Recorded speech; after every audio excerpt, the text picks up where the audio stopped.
Assalamualaikum warahmatullahi wabarakatuh. Jumpa lagi di jendela dialog kita dengan Bapak Sekoje dengan tajuk evaluasi kinerja pemerintahan negeri saya selama setahun. Dan saya mengundang narasumber yang punya pengalaman atau experience panjang sebagai anggota DPR berkali-kali, mantan guru, kemudian juga menjadi tim sukses di percepatan negeri saya pada awalnya. Dan perlu kita semua untuk mendengarkan, karena evaluasi ini banyak pihak, ada yang mengatakan berhasil beberes Himayu, ada yang mengatakan bahwa itu gagal, maka kemudian kita ingin menanyakan ke Pak Rianto sebagai salah satu narasumber yang kita undang. Terima kasih Pak Rianto. Terima kasih. Ya, supaya kemudian kita mendapat penjelasan awal. Pak Rianto kan mendukung menjadi tim transisi, kemudian sekarang mau melakukan evaluasi. Ada kesan bahwa Pak Rianto sangat kecewa. Apa yang mendasari kekecewaan? Sebelum kita masuk pada apa sih yang dibereskan, apakah kemudian berhasil atau kemudian gagal? Silakan. Terima kasih. Supaya tidak ada tuduhan orang, wah itu kan orang sakit hati, tidak kebagian, lalu ngomong gitu. Nah, itu mengklirkan pandangan-pandangan sentimen gitu loh. Ya. Terima kasih Mas O. Pertama, saya sampaikan terima kasih banyak. Kita bisa ngobrol berdua, kita bisa berbincang-bincang terkait tadi apa yang disampaikan Mas O terkait dengan persoalan kinerja 1 tahun, progresnya gitulah. Luki dengan Saifuddin. Pertama, saya ingin sampaikan, mohon maaf nih, kalau dulu saya masih bisa mengatasnamakan orang, rakyat, karena saya waktu itu kan masih di DPRD. Kalau sekarang kapasitas saya ya sudah nggak bisa lagi. Jadi saya bukan pada kapasitas itu, pribadi ya. Jadi murni pribadi, bahkan termasuk tadi apa yang disinggung Mas O tadi, terkait dengan persoalan bahwa saya tim sukses, supaya tidak ada atau juga macam-macam singgungan, saya bukan kapasitas itu. Murni saya sebagai pribadi, sebagai warga, supaya nanti jangan sampai nanti ada image kalau yang suka ya pantas Pak Rianto begitu, yang tidak suka mungkin kalau begitu karena benci katanya. Jadi itu dalam konteks itu, dan saya tidak mewakili siapapun baik yang puas maupun yang tidak puas, tidak saya. Artinya apakah itu karena ketidaksukaan atau yang suka, dan itu memang kalau saya coba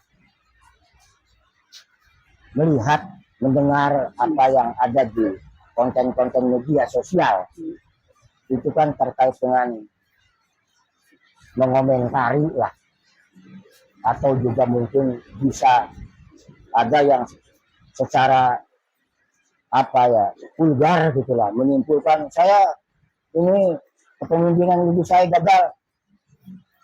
Ada juga yang bicara bahwa ini ya kan belum, atau juga ada yang menyatakan sukses. Saya pikir saya pikir itu ya sah-sah saja. Saya tidak menyalahkan siapa. Karena apa? Karena itu kan bisa subjektif, Mas O. Artinya subjektif itu begini. Ketika yang ditanya itu bagi orang yang suka, ya tentu jawabannya ya kira-kira seperti berhasil lah. Bagi yang tidak suka, mungkin sebaliknya, wah ini gagal. Nah, jadi kesimpulannya kalau menurut saya ingin tidak terjebak pada konteks itu. Bukan bicara soal berhasil atau gagal. Iya. Jadi terlepas itu nanti endingnya berhasil atau gagal, atau sukses atau tidak, bagaimana progresnya berhasil atau tidak.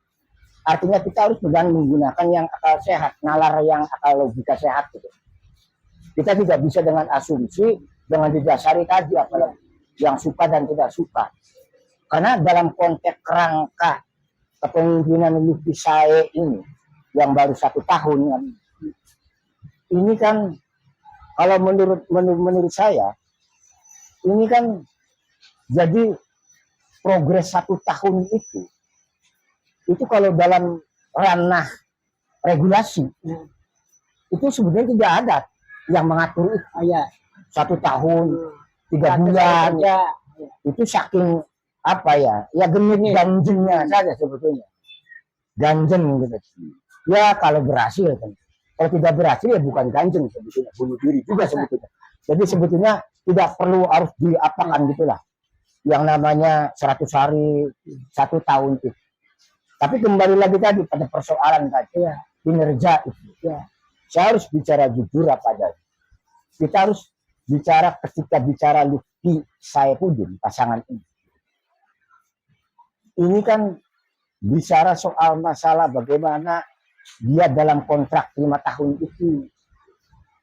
Nah sekarang yang menjadi tolak ukur yang 1 tahun ini, oke lah kita karena judulnya itu. Karena kita judulnya itu. Tentu kita pendekatannya dengan yang tadi, yang rasional. Karena secara ilmu ada memang. Karena bagaimanapun juga Lutfi saya itu di samping kepala daerah, dia sebagai kepala pemerintahan di daerah itu. Artinya yang terkait dengan tata kelola pemerintahan itu, dia yang paling orang bertanggung jawab. Baik buruknya, baik atau misalkan sukses dan tidaknya. Jadi ada indikator, ada variabel untuk menilai kebijakan publik. Kita harus ada aturan dulu. Aturan mainnya harus jelas dulu. Yang menjadi standar, yang menjadi patokan gitu, untuk mengukur sebuah keberhasilan atau tidak. Kalau kita mau jujur, kalau berdasarkan aturan main yang ada, sebagaimana tata kelola pemerintahan terkait dengan persoalan tentang good dan clean governance, artinya tata kelola pemerintahan yang baik dan yang bersih. Yang baik itu begini, yang saya pelajari dan ini adalah semuanya paham, itu pemerintahan yang baik itu adalah pemerintahan yang partisipatif. Artinya program apapun ketika tidak ada partisipatif rakyat itu gagal. Itu salah satu kunci. Ada sebuah prinsip. Iya, salah satu variabelnya. Tidak ada partisipasi publik. Partisipasi publik. Yang kedua tentu akuntabilitas, transparansi, pelayanannya juga prima, demokratis, efektif, efisien, penegakan hukumnya juga jelas, dan terakhir yang paling berat, ini yang idealnya nih, tata kelola pemerintahan yang baik itu adalah semua program dan kebijakannya diterima oleh seluruh masyarakat. Ini yang paling sulit. Nah kalau variabelnya Pak Ruyanto kan tadi ada transparansi, akuntabel, pelayanan publik dan lain-lain. Nah kalau variabel atau indikator-indikator itu kira-kira kalau dikasih poin rapotnya merah atau ada hitamnya? Ya, nanti saya bisa jelaskan. Kedua yang bersih dulu kan. Bersih, pemerintahan yang bersih. Pemerintahan yang bersih.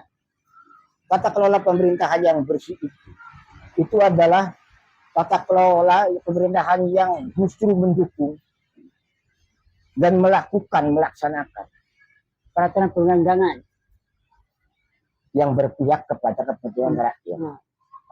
Itu indikatornya juga ada di situ. Itu harus ada kejujuran. Ini penting apa sih? Ada kejujuran, ada tanggung jawab juga di situ. Ada tanggung jawab juga. Dan pemerintahannya juga harus bersih dari KKN. Nah sekarang apa dianggap tidak bersih oleh Pak Ru, tidak jujur atau tidak bersih KKN? Nah, kita harus poin. Oke, dari awal saja dulu tadi. Partisipatif. Ya mari kita lihat bagaimana setiap kebijakan itu selama 1 tahun ini dengan Saifuddin ini, apakah bagaimana respon masyarakat? Respon saja dulu. Itu sebagai indikator kan. Ketika direspon itu berarti pasti partisipasinya ada. Tapi kalau responnya kurang, tentunya tidak ada. Kan gitu loh. Nah mari kita nilai itu. Termasuk akuntabilitas. Kaitannya dengan pertanggungjawaban. Itu merah apa hitam?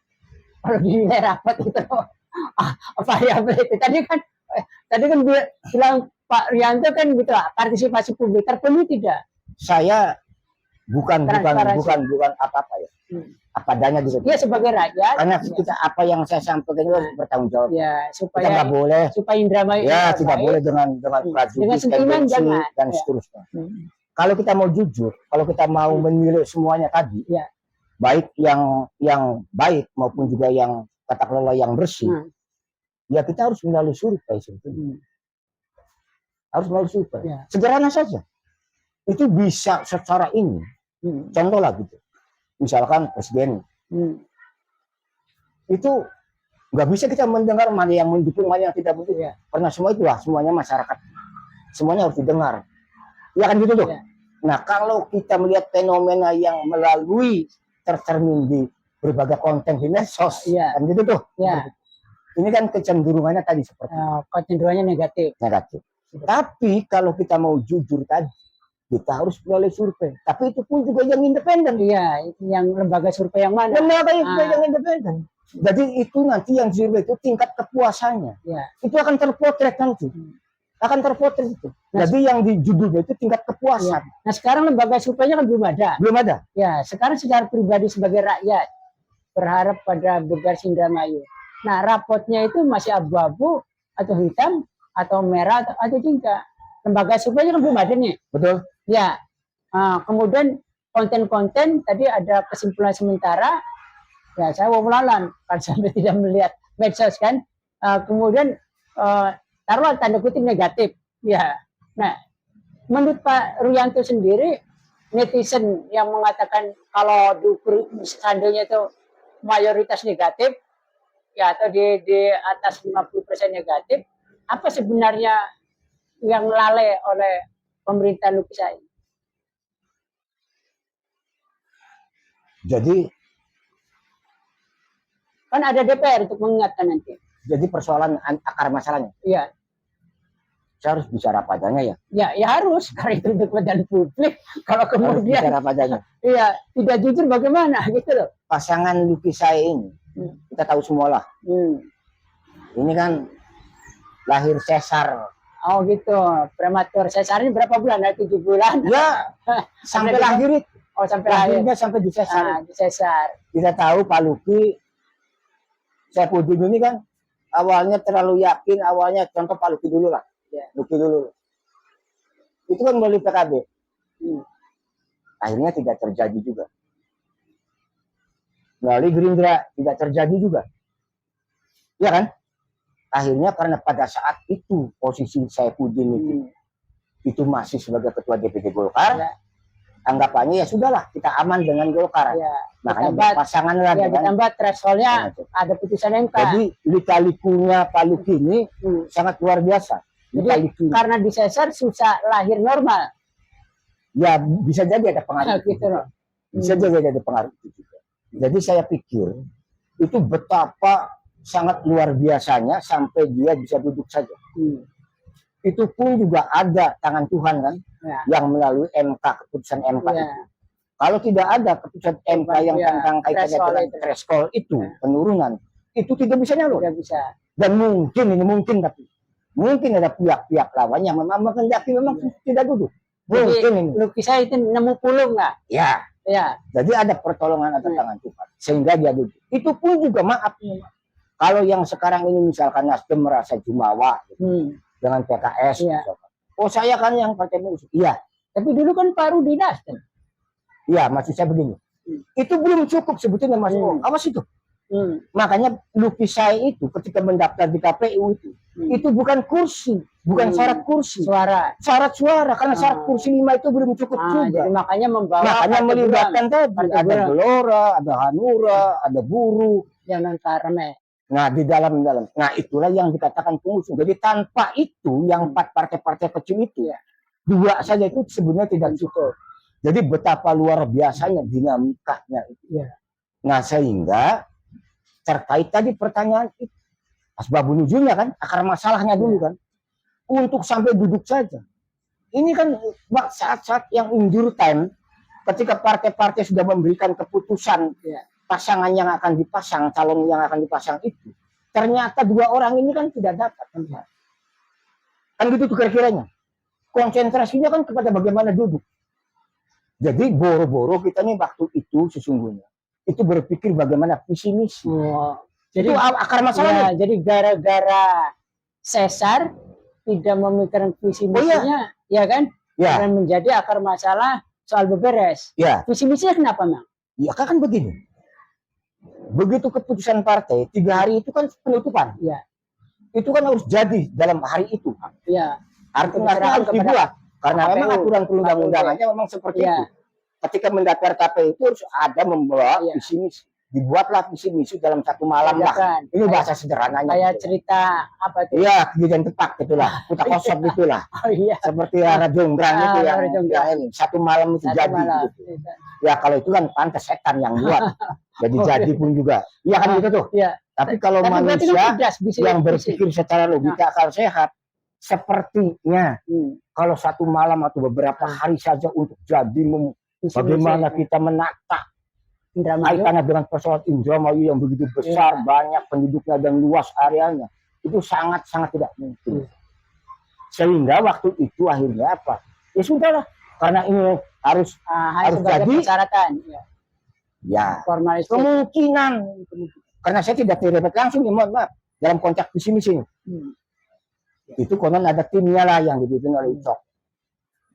Itu jadilah sampai karena berpikir tadi karena harus ada anunya, tagline-nya. Kalau waktu zaman Pak Yance remaja, Iya. Ibu Nina martabat. Iya, iya. Nah, sekarang reang. Lebih membumi atau tidak realistik reang? Ya kalau menurut saya maaf, ini lebih kepada pertimbangan Budaya. mengambil reang ini satu tadi karena persoalan waktu.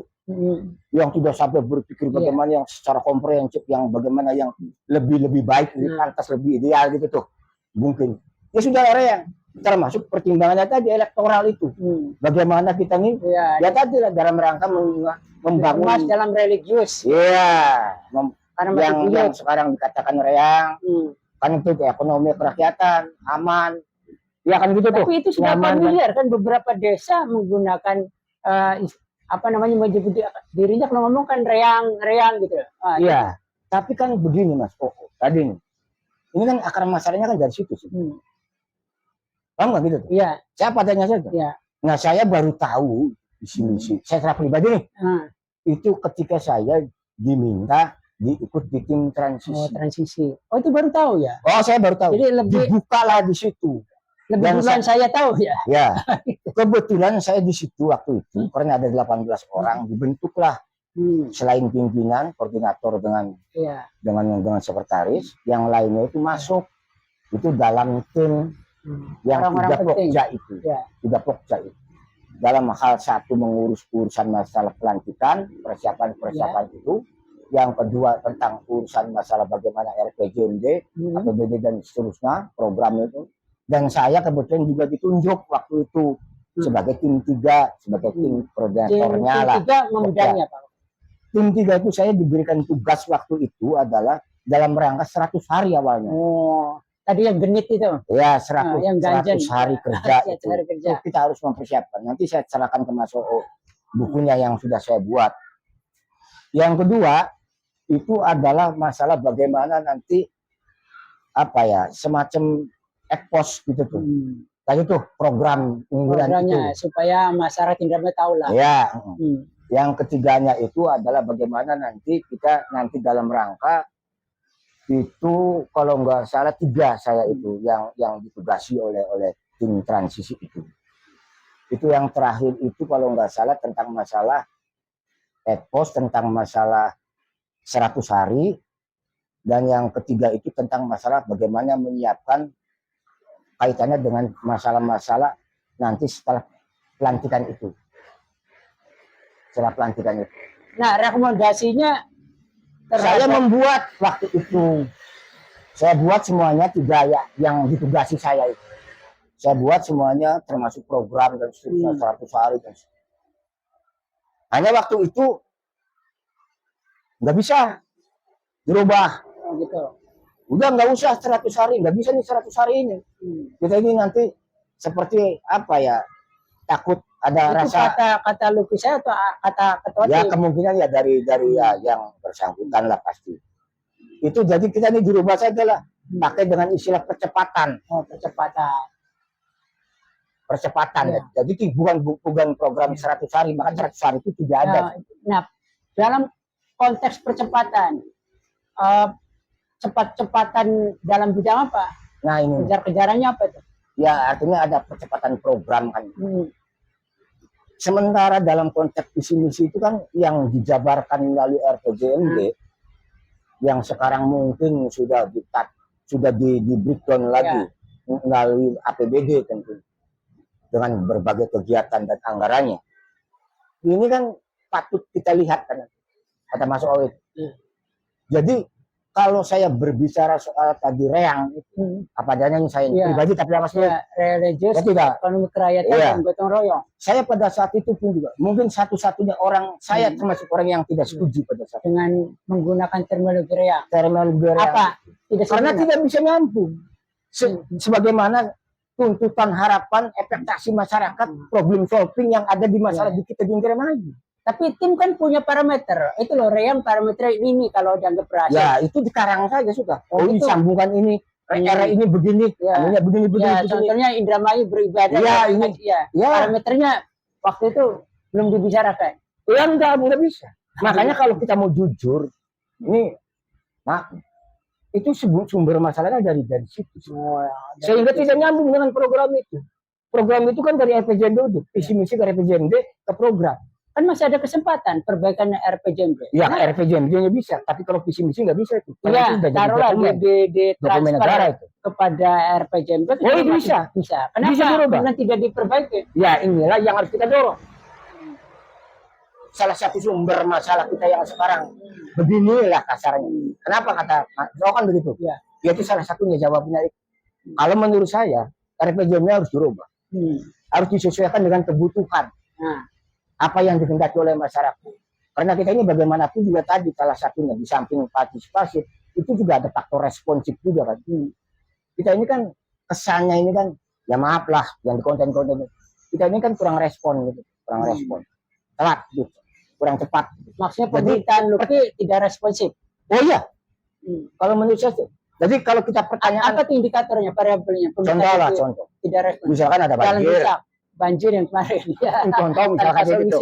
Ya kan gitu tuh. Ada masalah apa gitu tuh, sampah. Sampah gitu tuh. Sekarang. Ini kan telat. Iya. Jadi tidak respon. PDAM air keruh.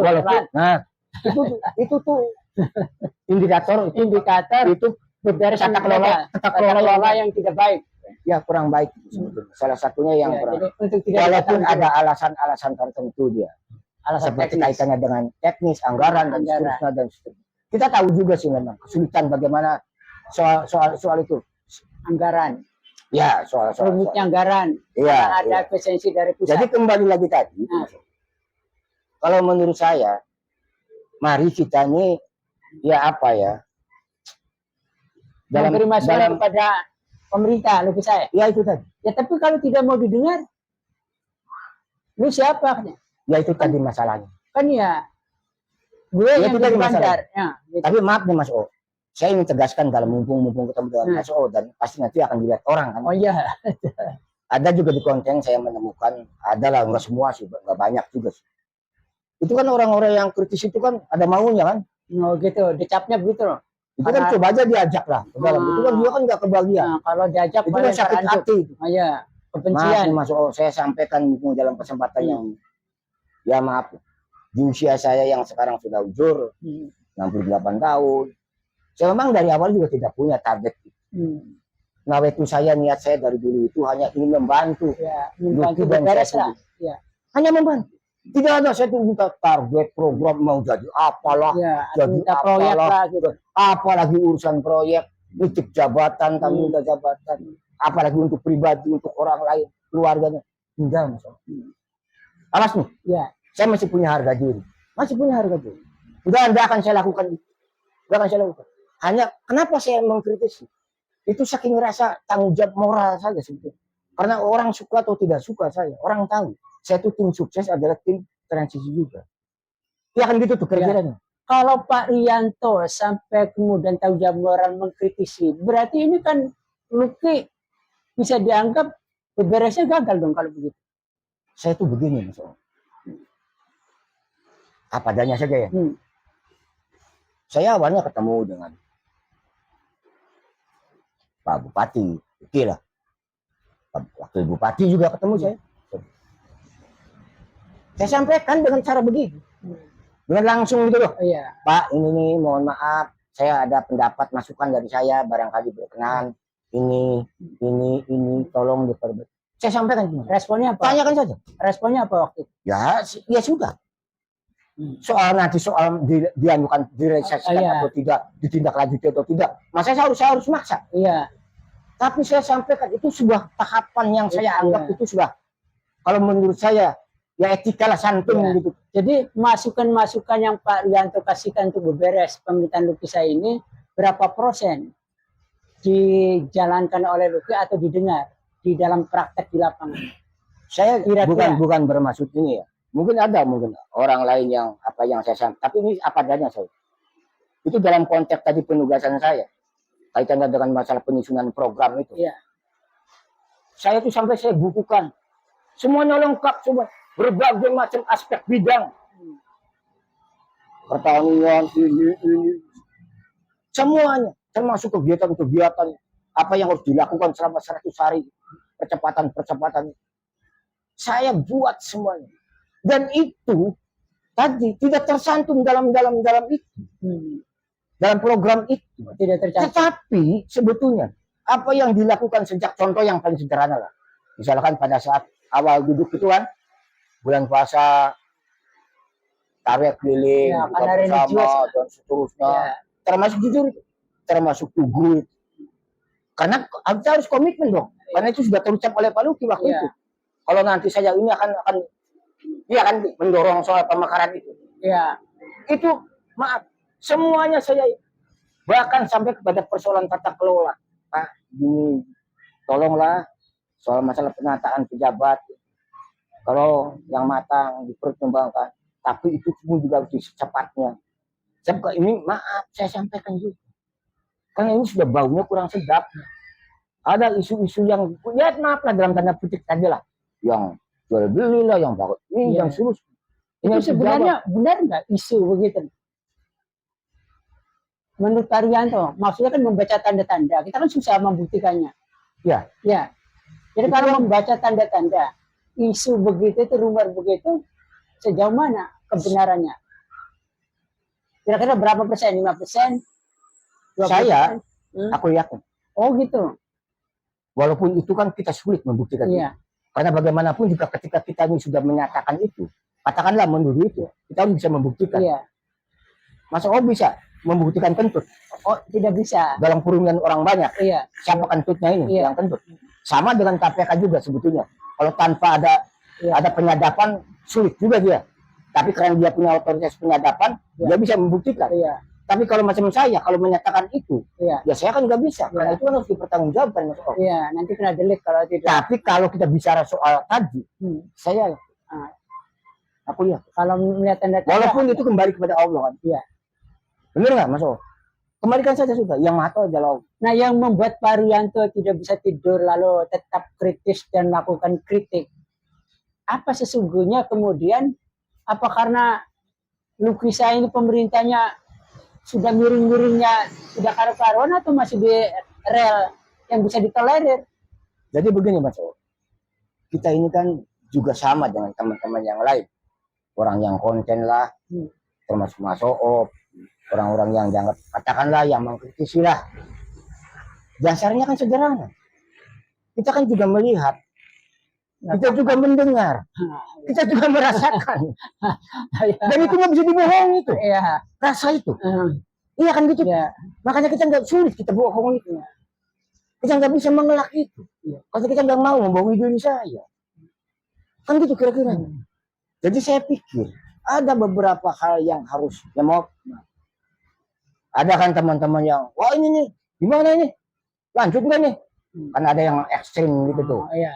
Yang ekstrim ya kelompok-kelompok yang ini. Tapi ya semuanya saya hargai saja. Itu kan setiap orang kan punya ini.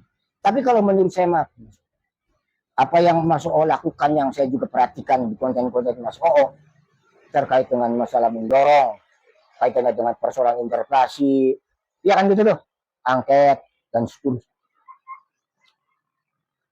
Saya kalau pribadi nih, sebetulnya kalau kita melihat kemarin yang apa yang terjadi pada saat ini ya, bagus nih.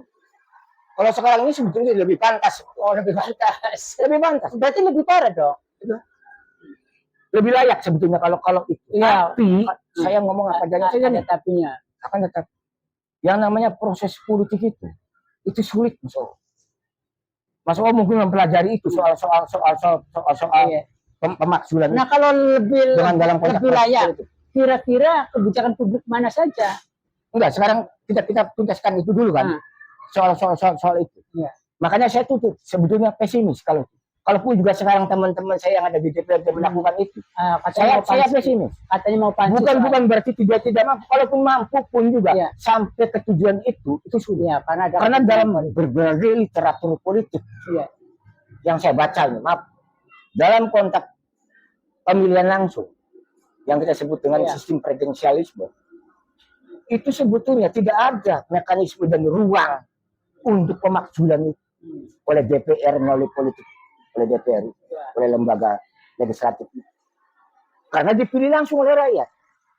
Maka sesungguhnya kalaupun juga ada pemakzulan sebetulnya yang bisa dimungkinkan itu, ya rakyat yang punya kedaulatan yang dulunya memberikan amanah itu. Kan DPR seringkali di demo menyampaikan aspirasi karena tidak jalan kedaulatannya disampaikan kepada DPR. Misal, ini tanda kutip lagi ya, soal mencopot Salman, demo di DPR tidak ini, soal PDAM, bupati, kemudian ini kan sampaikan ke Dewan. Harusnya kan memegang kedaulatan untuk menindaklanjuti kedaulatan rakyat itu.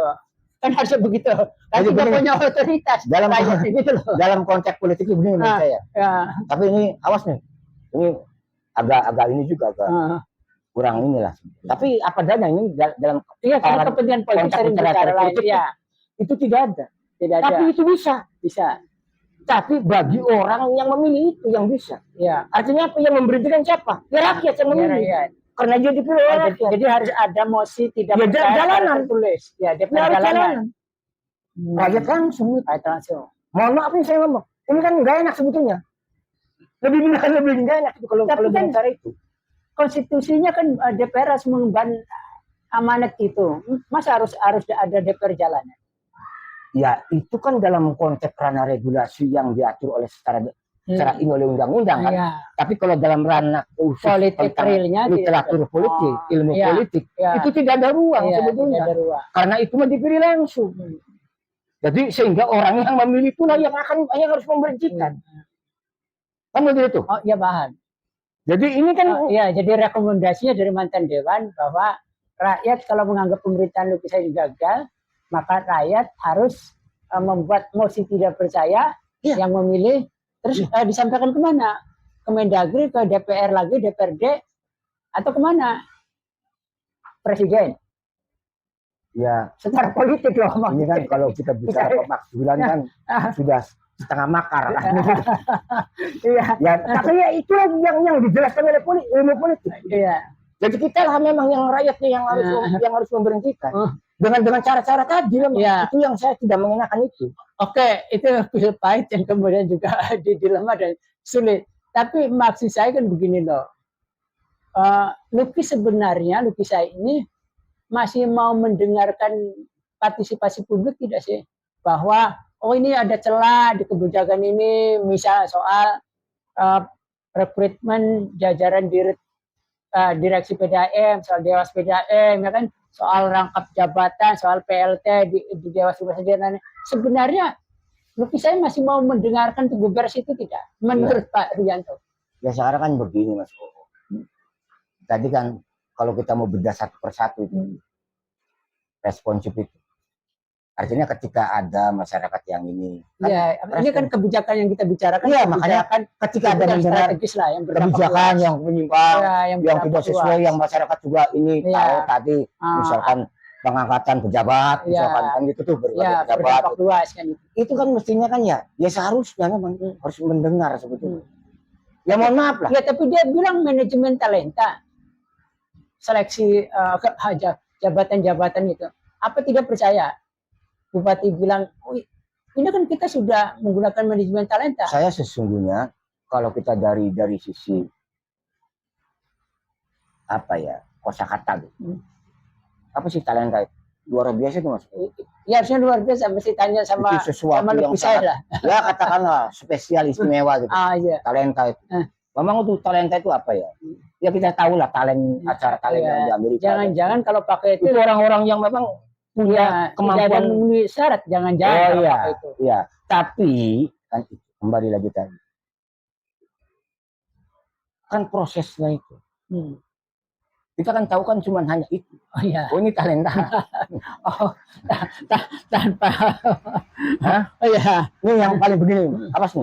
Saya harus sampaikan juga ini mewakili teman-teman. Ada juga lah. Kita nggak bisa menapik lah. Ada teman-teman orang yang dulu relawan, pendukung, termasuk juga ya orang yang berjuang lah. Ini kan sudah mulai ada apa ya? Asap lah. Oh, jadi asap tercium bau ketidakpuasan. Contoh yang paling sederhana begini.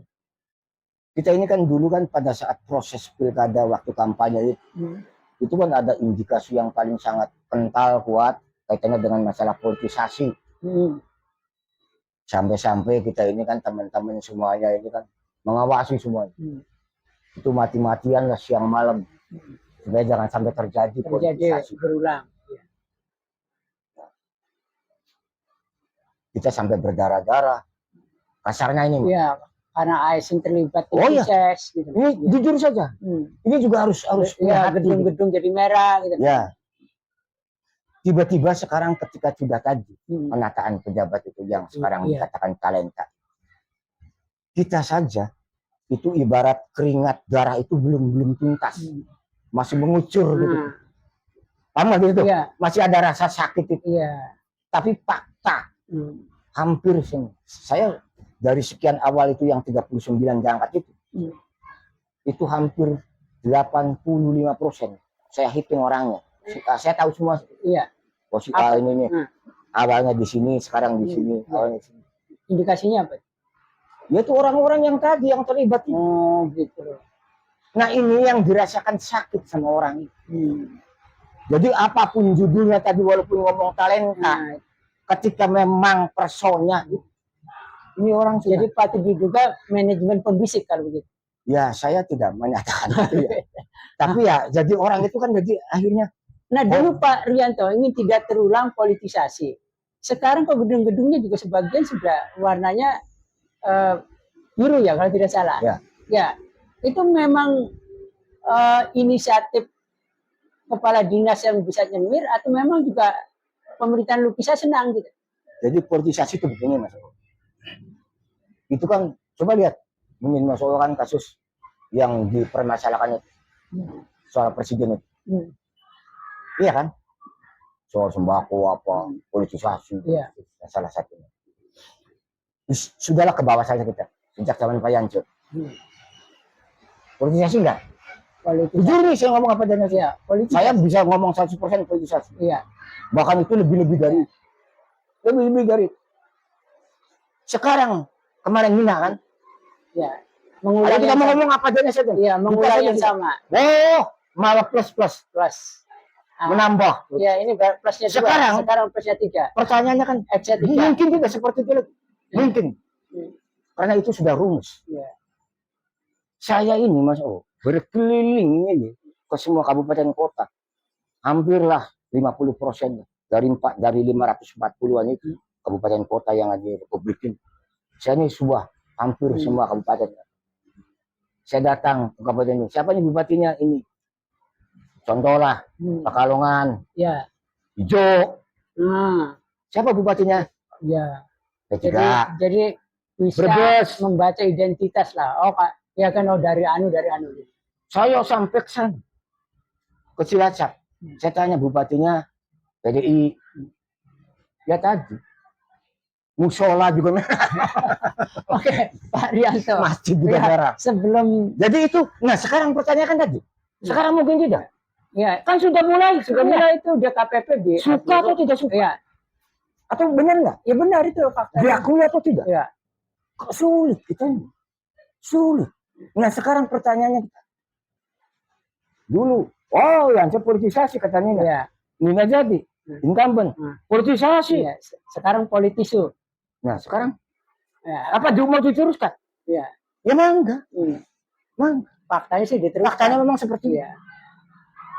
Nah, iya kan. Pak Rianto, sebelum kita di dalam perbincangan ini ya kan di informal pernah bicara soal disharmoni antara bupati dan wakil bupati. Sebenarnya seperti apa sepengetahuan Pak Rianto disharmoni? Ya. Jadi kalau lahir Caesar, Oh gitu. kalau nikahnya ini mungkin kami lari. Oh gitu. Jadi orang yang gak apa ya, terburu-buru gitu. Iya. Orang yang ya sudahlah, Iya. kawin aja sudah, pasangan aja sudah. Iya. Ini kan berawal dari, jadi sudah tanda-tanda itu sudah sebetulnya. Jadi kalau kita bicara sekarang tidak ada keharmonisan, bahkan lebih ekstrimnya itu ada ya pertarungan dan seterusnya. Mungkin Mas O kemarin kan baru kita juga lihat kan di medsos sampai dipublish kan ada Tapi pernyataan. apa tercium keluar disharmoni itu? Di luar tembok itu rempes pendopo. Kita harus jujur, kembali lagi jujur. Saya katakan tadi, baru seminggu yang lalu lah, di medsos saya baca. Dedi Wakidi menyatakan bahwa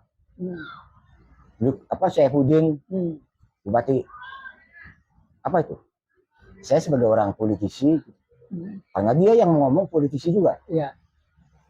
Ini nih tulus jebakan. Ya, tapi terlepas itu terlepas itu ada unsur politisnya, ya memang. Tapi yang dia seperti dia tahu. Jadi sudah rembes ke. Dan yang tahu ini maaf, cepat atau lambat. Kalau sekarang ini kan baru tingkat kita yang tahu. Iya. Mungkin masyarakat bawah belum. Tapi saya yakin cepat atau lambat. Contoh waktu saat Nina dengan Luki. Iya. Saya padanya saja. Ini saya bukan nih. Jadi punya feeling. Bukan begitu. Jadi pada saat Nina dengan Luki, orang ini kan sudah kasat mata nih. Apa yang tadi saya gambarkan itu. Iya. Foto 2 tinggal 1. Tinggal 1. Ya kan acara-acara ini suruh kegiatan ya sudahlah. Ketika ditanya Nina-nya, apa ngomongnya nih? Saya ada masalah dengan Pak Luki, tetap harmonis. Ketika Luki ditanya, ada masalah apa dengan Nina? Oh saya baik-baik saja. Begitu juga sekarang kalau ditanya. Apa itu? Sudahlah. Itu sudah, maaflah, pembohongan publik. Sudah tidak ada kejujuran. Apa aja. Karena cepat atau lambat akan diketahui orang. Ya kalau Nina kan tadi gambarnya cuma 1. Kalau sekarang gambarnya masih 2. Lukis saya di mana-mana, di balai desa, spanduk-spanduk. Jadi feelingnya berapa persen? Maksudnya sekarang kalau Mas O tanya ke saya, tanya bukti, saya ini sama dengan Mas O, selalu mengamati setiap detik. Kasarnya ini bahasa ininya. Iya. Mau buktinya? Buktinya apa tuh? Sekarang begini, ayo kita belak-belakan aja udah lah sekarang mau ngomong. Itu dalam konteks sekarang yang ada, perangkat nih. Apakah itu perangkat daerah? Apakah itu juga yang kaitannya dengan yang ada di BUMD? Benar nggak? Ya. Itu tuh kan ada orangnya Luki. Oh gitu lah. Ada orang yang Saifuddin Wakil. Benar nggak? Sekarang pertanyaan tadi, ketidakharmonisan itu. Ya. Itu ke bawah nih. Yang sekarang yang jelas muncul persoalan itu yang sudah menjadi bukti. Dan ini akan muncul lagi nanti. Saya takutnya khawatir.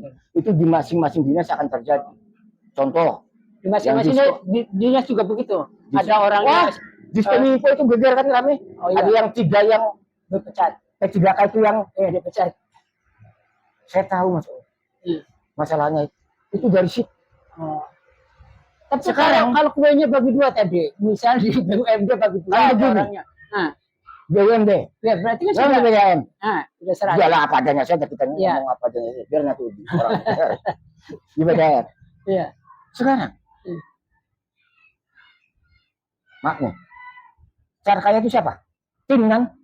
Ya timnya Santiana. Ya tim saya dengan saya lah, sama lah dengan saya. Iya. Timnya Luki. Timnya. Sekarang ketika bicara soal PDAM, siapa penanggung jawabnya? KPM-nya siapa? Oke. Apa yang dikatakan Cakaya soal PDAM sekarang? Oh, saya tidak tahu itu apa tuh. Iya kan? Oh, lebih, ya maaf lah, tidak pantas lah gitu. Tidak pantas. Sampai munculnya yang kaitannya dengan soal itu masalah. Tapi kalau begitu Cakaya sebagai juru bicara atau apa gitu loh? Nah, ayo legal standingnya, iya sebagai juru bicara atau sebagai pengamat atau sebagai buzzer atau sebagai apa pemuja kekuasaan menurut maksud saya begini, Mas. Ini kan satu bukti. Ada kelompok ini, ada kelompok ini. Gitu. Itu kesimpulannya. Kesimpulan. Itu kan satu bukti. Ya. Dan itu pun juga akan terjadi di dinas-dinas. Kalau sampai ini hanya belum terlihat saja. Karena di sana apa?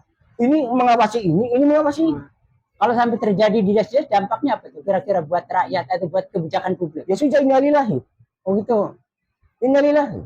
Sudah jangan bicara soal kadureang itu. Hah? Innalillahinya tuh dua-duanya. Ya dua-duanya. Oh dua-duanya. Dua-duanya saya. Innalillahi. Kenapa sampai bisa mengambil kesimpulan innalillah? Dan itu saya ingatkan. Kos politiknya ini mahal gitu. Yang dibayar kalau ini mau diteruskan.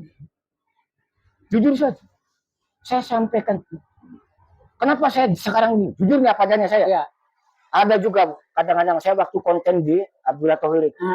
Periantinya orangnya siapa? Saya bukan orang siapa-siapa. Saya orangnya Luki dan orangnya Saipudin. Oh gitu. Saya tidak bukan orangnya Luki atau orangnya Saipudin. Saya enggak. Saya di tengah-tengah saya. Iya. Jujur saja. Sebagai pengamat. Nah. Kenapa? Karena kalau saya ikut di masing-masing blok itu, sama gilanya saya. Iya. Jadi pilihan blok lah. Sama dengan memperkeruh suasana. Ya, tapi justru tadi saya ini orang yang seperti saya, justru dia ya tadi saya akan mengerikan itu kalau sudah begitu. Jadi itu sebetulnya jujur lah. Sampaikan saja apa adanya, betul itu terjadi sebetulnya. Kalau saya aku lihat, saya berani. Saya berani. Artinya ada ketidaksesuaian, ketidakharmonisan, bahkan lebih bahasa sederhana tadi yang ekstrim. Kira-kira bisa dipertanggungjawabkan tidak? Kalau kena ada yang tidak terima, wah itu Pak Ruyanto tuh hoax atau fitnah. Ya saya beberkan semuanya. Oh gitu. Saya tahu kok. Iya. Hah? Ya. Jadi ya, jadi bertanggung jawab atas pernyataannya. Oh, saya tanggung jawab. Saya tanggung jawab. Saya tanggung jawab. Sudah jangan membohongi rakyat. Segera berbaik. Ayolah. Saya pun juga siap mendukung. Tapi kalau ini diperhadap-hadapan, saya nggak mau mas. Tapi kalau mendorong kereta mogok, bagaimana? Upaya lewat mana? Ya, kewajiban saya kan hanya upaya lewat dewan bisa tidak? Dewan kemudian untuk sama-sama beberes gitu kan? Ya interpelasi apa? Hasilnya ya tidak perlu nunggu interpelasi lah. Ya kasarnya ini interpelasi RDP dulu ke atau ya sebenarnya kan sampai bisa sampai mundur sampai lebih parah atau raker dulu gitu loh. Iya, nggak bisa lewat dewan. Kecuali tadi sudahlah. Tidak bisa itu dewan tidak punya kemauan atau tetap juga kalau ada rekomendasi. Ya sebetulnya bandarnya tidak mau. Tidak. Ya sampai tidak bisa kan kalau otoritas nggak ada aturan yang bahwa dewan cuma hanya kan fasilitator saja. Iya, ya kan ada kewajiban konstitusi bahwa ada RDP, ada raker. Ya kan itu kan salah satunya kan disampaikan juga dalam interpelasi itu kan salah satunya kan dalam salah satunya kan dalam urusan itu ternyata sulit. PDAM saja kayaknya air keruh ini kan sampai sekarang. Jadi ini kan kembali pada person itu. Sudahlah, sayangi Indramayu. Sayangi rakyat, Anda sudahlah. Enggak bisa nih Anda diteruskan begini. Kalau Anda mau diteruskan, maaf saya jujur saja. Pak Rianto ingat nggak dulu video-video pendeknya atau berada dalam tanda kutip TikTok Luki sebelum menjadi bupati waktu itu kan katanya kurang lebih ya, kalau salah tolong dikoreksi. Kalau pejabat tidak melayani rakyat itu namanya penjahat. Saya tidak mau makan apa tuh? Gajah apa tuh? Gaji busa. Nah, video-video itu kan ya dikirim saja ke Luki saya untuk mengingatkan kalau susah DPR tidak. Jadi kalau pertanyaannya itu Mas, ini kan sebetulnya sama lah dengan di pusat itu. Oh, gitu. Ini kan kepemimpinan di saat di sini kita lagi. Itu kan sekarang sedang menerima karma itu. Karma apa yang dijanjikan, yang diucapkan. Saya kan A, B, C, D, Z, dan seterusnya yang sudah serba. Ternyata di tataran pelaksananya kan susah. Bahkan cenderung tidak bisa. Oke, Pak Rianto, untuk mengakhiri perbincangan, apa yang ingin disampaikan kepada pemerintahan Lupisaya? Apa yang ingin disampaikan kepada masyarakat? Apa mendorong tadi parlemen jalanan? Apa yang ingin disampaikan kepada DPR? Dari mulai Pak Lupisaya dulu, karena Pak Rianto tidak bisa tidur, kemudian tetap harus menyampaikan meskipun itu pahit. Apa yang mau disarankan kepada pemerintahan Lupisaya? Ya kembali tadi yang saya sampaikan. Sudahlah, lepaskan itu ego itu. Supaya tidak innalillahi. Ambisi. Ambisi. Oh, memang punya ambisinya. Masuk. Orang mungkin tidak banyak tahu. Banyak yang sampai hari ini dia tahu. Kalau saya tanya ke orang, coba tanya, tanya ke orang. Apa sih sebetulnya Nina dengan Lucky itu persoalan? Ambisinya normal atau tidak? Atau dua-duanya memang abnormal semuanya. Abnormal. Abnormal semua. Apa yang saya katakan bisa bilang ngomong abnormal itu?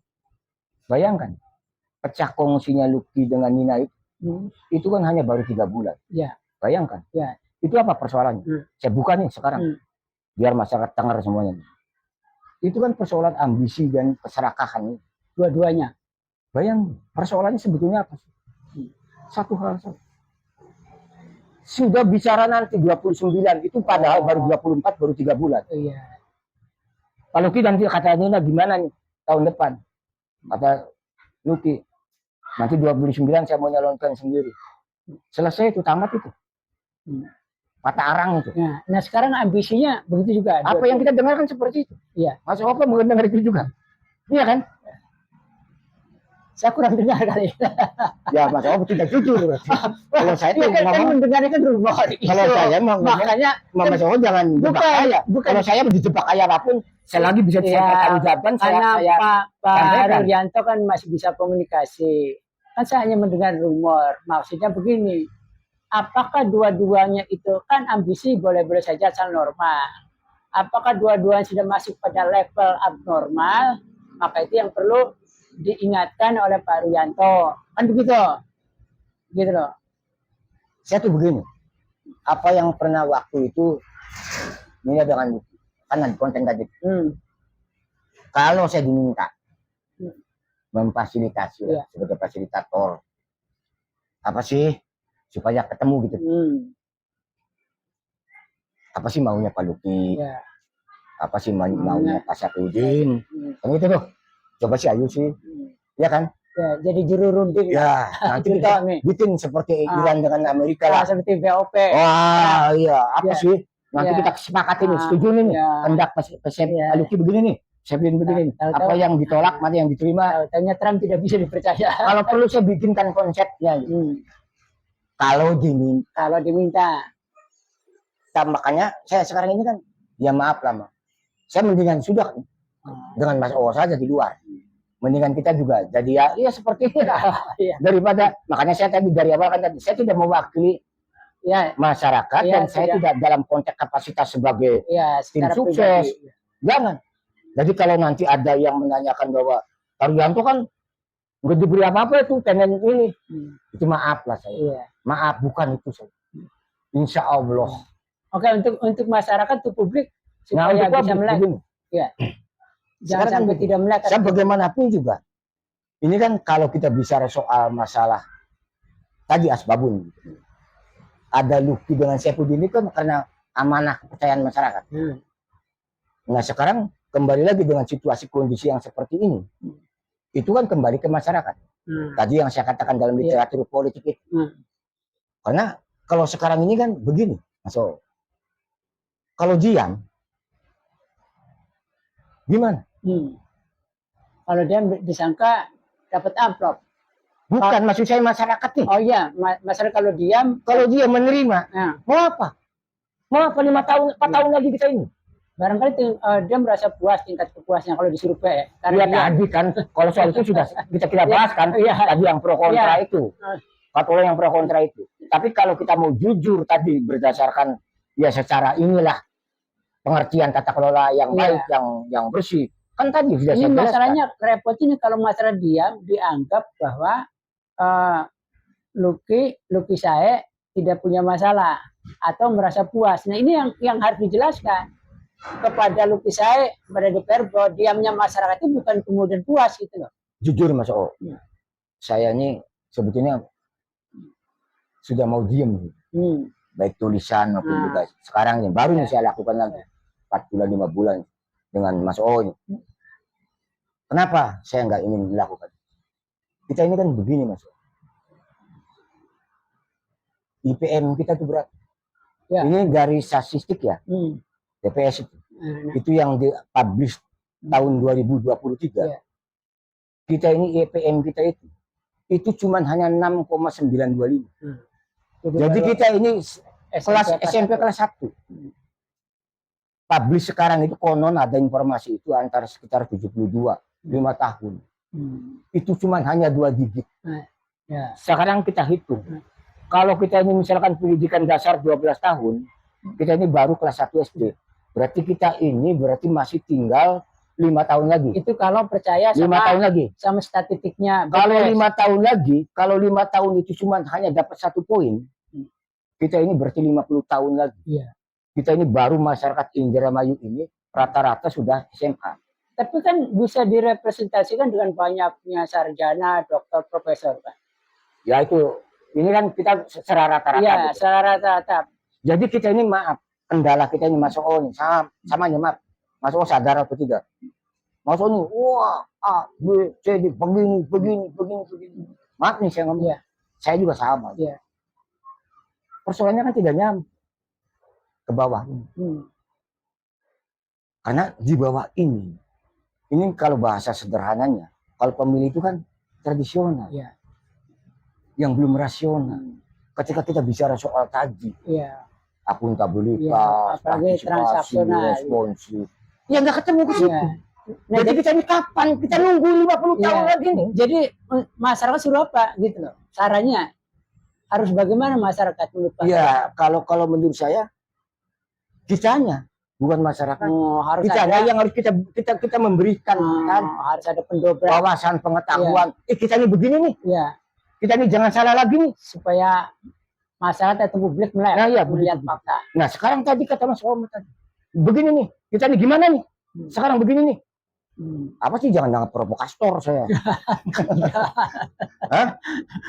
Ya soalnya kan tadi kalau Pak Rianto kan masih belum menjelaskan lapornya merah semua, abu-abu atau ada hitamnya. Kalau saya melihat kebijakan publik sampai sekarang kan itu raportnya merah gitu loh. Nah sekarang saran untuk Dewan untuk bertanggung jawab pada daerahnya gitu loh. Apa yang mau disarankan sesama kan mantan Dewan? Saya harus teman-teman Dewan. Harus bicara yang kesekian kalinya jujur. Saya 20 tahun di DPRD. Mas O percaya atau tidak? Jadi kalau masyarakat itu kecewa, Mas O terhadap DPRD kinerja. Ya demo, ya kemudian audiensi. Itu tidak salah. Harus kita akui. Karena saya orang di dalam itu lama, 20 tahun. Kalau saya sampaikan ke Mas O, dan saya yakin sekarang pun juga akan masih sama sampai kapanpun. Selagi dengan tadi sistem pemilihannya. Rekrutmennya itu. Kenapa? Kalau sekarang ini 50 orang yang ada di DPRD, Mas O maaf nih, apa sih itu? Itu paling yang maaf lah, yang kategori layak pantas gitu tuh, yang punya kapasitas gitu, yang ngerti tupoksi gitu. Itu tidak ada 20%. Wih, parah. Itu tidak lebih dari 10 sampai 12, 15 orang. Setiap periode. Tapi itu jangan aneh. Maaf nih saya ngomong nih. Saya pernah ketemu dengan orang yang di DPR RI. Di DPD juga di sana. Itu kelas DPR RI saja yang di pusat itu. Itu juga masih banyak yang begitu.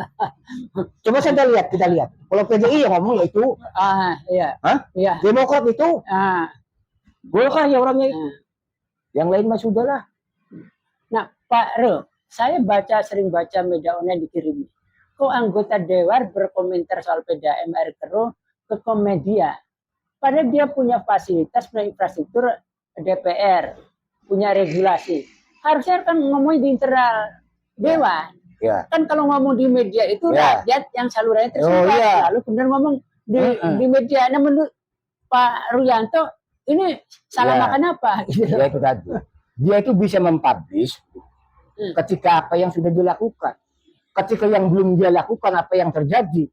Itu ya tadi secara norma itu sudah tidak patut gitu. Maksudnya begini.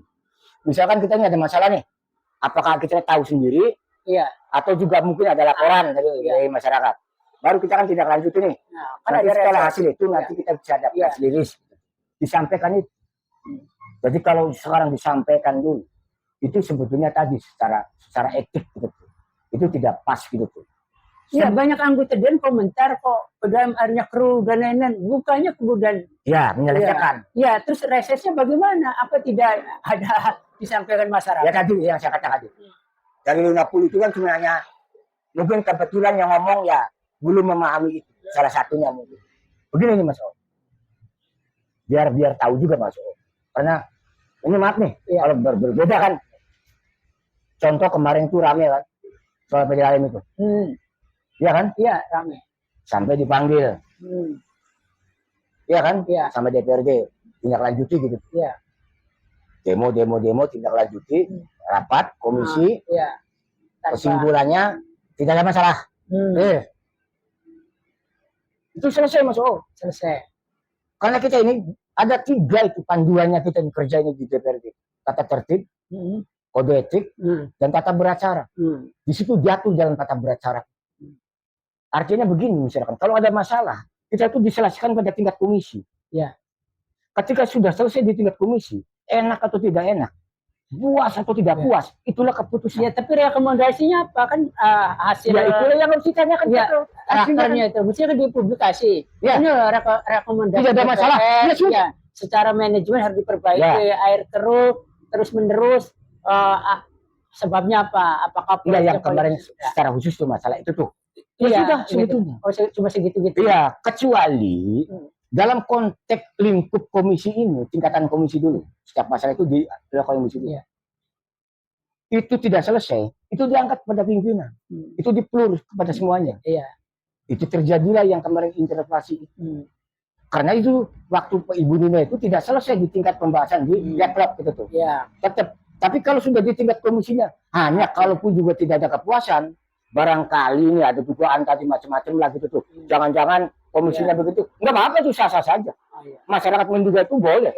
Kecuali karena tidak mendapat penjelasan. Kecuali aparat penegak hukum. Itu harus ada praduga bersalah. Kalau kita mah bebas aja mau mengadu duga-dugaan. Anda copet karena Anda bergaul dengan copet ya wajar. Saya juga Anda copet. Jadi catatan paling akhir untuk mengakhiri perbincangan dialektikanya Pak. Ya kalau menurut saya tadilah satu, cobalah dievaluasi total semua aspek, termasuk orang-orang. Tidak otokritik dari pemerintahan itu saya sendiri. Semuanya tata kelola. Kalau tidak mampu otokritiknya bagaimana? Kalau misal Luki saya tidak mampu melakukan otokritik, mengkritik dirinya sendiri, bagaimana? Nah ini yang ini ya, karena melekat itu begini maksudnya. Pak Luki itu punya hak prerogatif yang istimewa. Karena hak prerogatif itu bukan di wakil bupati. Makanya baik buruknya pemerintahan tidak ada itu Pak Saiful. Ya, seolah-olah itu baiknya diskresi absolut, ya kan? Punya prerogatif absolut ya seolah-olah. Padahal ada undang-undangnya kan? Iya. Jadi kembali lagi kepada persoalan personal itu. Personal. Mohon maaf nih. So saya tuh kadang-kadang pakai tahapan gitu tuh. Dengan langsung, iya kan? Tidak dengan semata-mata langsung begini nih, nulis. Tapi kalau sudah tidak dihiraukan naik setingkat. Sekarang pun juga kalau saya mau bicara begini, saya ada yang nantang juga. Ada yang nantang. Rian lu gimana? Ya kalau saya terpaksa, walaupun saya tua, saya bilang saya yang harus turun ke jalan. Benar saya ngomong apa adanya. Kalau untuk kepentingan rakyat. Saya nggak apa-apa turun juga. Turun ke jalan saya. Ada lagi yang mau disampaikan? sebelum kita Ya, tapi tadi lah kembali lagi. Kita ini kan dalam konteks tadi, bukan untuk menganukan orang. Iya. Iya kan?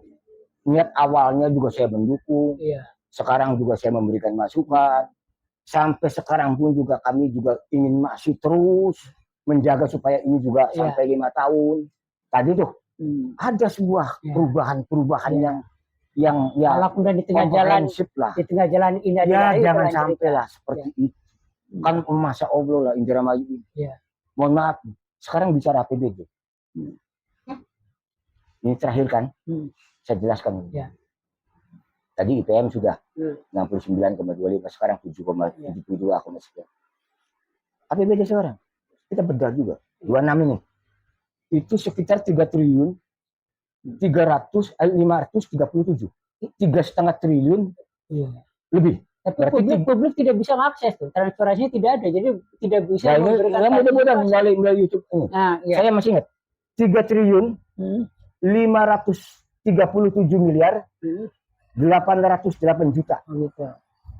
Itu belanja publiknya berapa persen? Itu kan uang besar. Iya, belanja publiknya berapa persen kira-kira kalau sudah? Saya tidak sampai ke situ. Gitu. Sampai saya benar itu. Itu PAD-nya sekitar 900-an. Sekitar PAD-nya sudah 900-an. Maaf. Ada defisit APBD. Nah, ini kan mestinya kalau saya boleh ini melalui ini memberikan masukan juga. Paling tidak kita ini harus punya keberpihakan gitu, terhadap bagaimana politik anggaran itu. Artinya APBD itu harus diarahkan kepada hal-hal tadi yang apa yang dikehendaki, apa yang diharapkan oleh masyarakat, kebutuhan masyarakat. Tadi problem solving itu. Maaf nih saya. Belajar. Luki saya punya mengerti tidak politik anggaran. Postur APBD tidak mengerti tidak. Harusnya kan wakilnya mengerti karena lama di DPR. Jadi saya kesimpulannya begini, belajar keliling daerah ini. Ada daerah-daerah yang berhasil jembrana di Bali. Seperti di situ juga, seperti di Surakarta, Solo. Apa mereka berhasil? Daerah-daerah yang berhasil pada umumnya. Itu dia fokus. Fokus kepada program unggulan. Contoh kita kan punya yang namanya potensi unggulan itu. Perikanan, pertanian, mangga, kan gitu loh. Pak Ruyanto, tapi bagaimana APBD pun harus ada fokus program unggulan di RPJMD-nya itu tidak ada program yang strategis dan berdampak luas sehingga tidak ada skala prioritas, semua prioritas semua juga bagi itu kan tadi saya kan ngomong dari awalnya visi itu. Iya, jadi APBD tidak mungkin ada fokus di bidang apa gitu. Jadi sekarang begini, contoh Pak Luki sekarang ini kan Saipudin ini kan jalan, sampah faktornya kan persoalannya kan anggaran, iya enggak? Jadi yang saya maksud ada semacam politik anggaran, keberpihakan kepada yang pro rakyat. Nah itu tuh sudah fokus, misalkan pertanian sekian miliar, jalan sekian miliar, tidak mesti harus dibagi rata. Yang lain bukan berarti dia diberi, tapi sesuai dengan porsinya saja. Tapi lagi-lagi RPJMD tidak ada skala atau kebijakan publik yang strategis. Lalu di APBD ini menjadi masalah, tidak ada fokus anggaran kemana, sehingga Indramayu itu dibawa kemana. Mestinya Dewan dan pemerintahan Luki Sae merevisi terhadap RPJMD sehingga kemudian itu tadi lah. Sekarang begini Mas Wal, dan terakhir ya. Iya terakhir coba. Contoh, ini yang paling konkret gitu. Target capaian tadi. Ini kesimpulannya. Target capaian tadi. Ini kan merujuk kepada seperti rapot lah tadi. Nanti kan muncul angka, kata Mas Omam. Ini berapa sih nilainya? Merah atau biru? Naik kelas atau tidak? Kan begitu tuh. Nah sekarang yang menjadi persoalan sekarang. Ini kan tidak ada. Ada yang komen itu. Jalan ini sudah tahun ini sekian, ada yang ngomong begitu. 300 km. Iya, baru kualitas jalannya buruk. Nah ini kan maksud saya begini Mas. Karena tadi tidak ada ukurannya. Maksud saya begini. Saya 5 tahun ini kepemimpinan saya ada jalan yang akan saya bangun yang saya pelihara sekian ribu kilometer yang sudah ada, yang akan saya bangun baru Iya. sekian selama 5 tahun akan saya Ya, lakukan. Nanti tahun pertama saya sekian persen, iya. sekian ya, targetnya jelas. gitu. Sekarang tidak. Tidak ada target, jadi capaiannya juga susah. Iya. Oke. Atau tadi IPM sekarang Iya, pada iya, posisi ini. iya. Nanti saya 5 tahun, Nah, saya harus sekian. melakukan apa? Kan Oke. enak. Ya, jadi karena targetnya juga abu-abu, capaiannya jadi abu-abu. Ya jelas. Ya, jadi Jelas. begitu semua pihak atau publik Indramayu harus juga melek, tadi disampaikan kritik dan koreksi oleh mantan anggota dewan, mantan tim sukses, tetapi saya ingin memberi catatan bahwa sebagai kritikus atau misalnya Pak Ruyanto itu sebagai kritikus, maka tidak bisa dituntut untuk memberikan solusi karena kalau diminta mungkin dia punya tanggung jawab solusi. Nah, jadi kritikus hanya memberikan catatan merah, lubang-lubang yang harus diperbaiki oleh pemerintahan lukis saya. Jadi itu mesti dipahami, bukan berarti orang mengkritik adalah kebencian atau karena kepentingan tidak akomodir, ya tidak dapat proyek, maka itu semua tidak benar. Dan PKSBD memberi catatan sekali lagi bahwa kritikus tidak punya kewajiban memberikan solusi. Terima kasih. Wassalamualaikum warahmatullahi wabarakatuh. Waalaikumsalam warahmatullahi